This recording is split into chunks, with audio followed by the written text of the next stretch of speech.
আসসালামু আলাইকুম, back to my channel Rupsina কিচেনে আপনাদের সবাইকে স্বাগতম। আমার আজকের রেসিপি হচ্ছে ডাল বোনা। আমি একদম সহজ করে দেখানোর চেষ্টা করব। চলুন তাহলে রেসিপিটা দেখে নেওয়া যাক।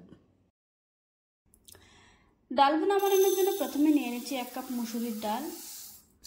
তারপর আমি ডালের উপরে পানি দিয়ে দিচ্ছি। এখন আমি কষলিয়ে ডালটাকে ধুয়ে নেব। যতক্ষণ না পরিষ্কার পানি বের হয় ততক্ষণ ধুয়ে নিতে হবে। আমি ডালটাকে খুব ভালোভাবে ধুয়ে নিয়েছি। এখন পরিমাণ মতো পানি দিয়ে 20 মিনিট ভিজিয়ে রাখবো। ডাল বোনা বানানোর জন্য চুলায় একটি কড়াই বসিয়ে দিয়েছি। এখন কড়াইয়ে দিয়ে দিচ্ছি 1/4 কাপ সয়াবিন তেল। তেলটা যখন ভালোভাবে গরম হয়ে যাবে তারপর দিয়ে দিচ্ছি একটা তেজপাতা আর 2টো শুকনো লঙ্কা। এখন আমি মরিচটাকে ভেজে নেব। মরিচটা ভেজে নেওয়া হয়ে গিয়েছে। এখন দিয়ে দিচ্ছি 1/4 কাপ পেঁয়াজ কুচি। পেঁয়াজটাকে হালকা ভেজে নেওয়ার পর দিয়ে দিচ্ছি 1 টেবিল চামচ রসুন কুচি। এখন আমি পেঁয়াজ আর রসুনটাকে হালকা ব্রাউন কালার করে ভেজে নেব। আমি পেঁয়াজটাকে হালকা ব্রাউন কালার করে ভেজে নিয়েছি। তারপর দিয়ে দিচ্ছি 1 চা চামচ হলুদের গুঁড়া। এখন একটু নেড়েচেড়ে ভেজে নেব। কিছুক্ষণ নাড়াচাড়া করার পর দিয়ে দিচ্ছি আগে থেকে ভিজিয়ে রাখা ডাল। হলুদটা যদি বেশি সময় ধরে ভাজা হয় তাহলে ডালের রংটা কালচে হয়ে যাবে। এবার আমি গুঁড়া মশলাগুলি অ্যাড করব। দিয়ে দিচ্ছি 1/2 চা চামচ মরিচের গুঁড়া, দিচ্ছি 1/2 চা চামচ জিরার গুঁড়া, দিয়ে দিচ্ছি পরিমাণ মতো লবণ। এখন আমি ডালটাকে অল্প আঁচে কিছুক্ষণ ভেজে নেব। আমি ডালটাকে কিছুক্ষণ ভেজে নিয়েছি।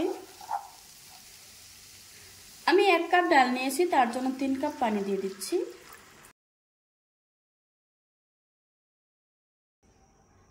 তবে যদি ডালটা ভালো কোয়ালিটির না হয় তাহলে হয়তো সামান্য একটু পানি লাগতে পারে। এই পর্যায়ে এসে দিয়ে দিচ্ছি 3টা কাঁচামরিচ মাঝ বরাবর ফালি করে নিয়েছি।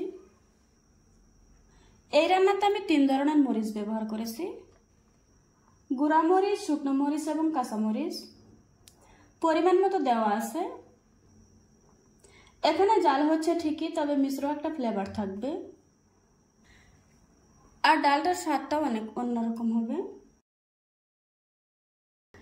ঢাকনা দিয়ে ঢেকে ডাল সিদ্ধ না হওয়া পর্যন্ত আমি রান্না করে নেব। কিছুক্ষণ পর একটু দেখে নেব আমার ডালটা সিদ্ধ হয়েছে কিনা। আমার ডালটা কিন্তু সিদ্ধ হয়ে গিয়েছে। এবার দিয়ে দিচ্ছি কিছু ধনেপাতা কুচি। এখন একটু নেড়ে মিশিয়ে নিচ্ছি। আমার ডাল বোনাটা রান্না করা হয়ে গিয়েছে। এবার আমি নামিয়ে নেব। দেখুন বন্ধুরা, আমার ডাল বোনাটা রান্না করা হয়ে গিয়েছে। আশা করছি আজকের এই সহজ রেসিপিটা আপনাদের কাছে ভালো লাগবে।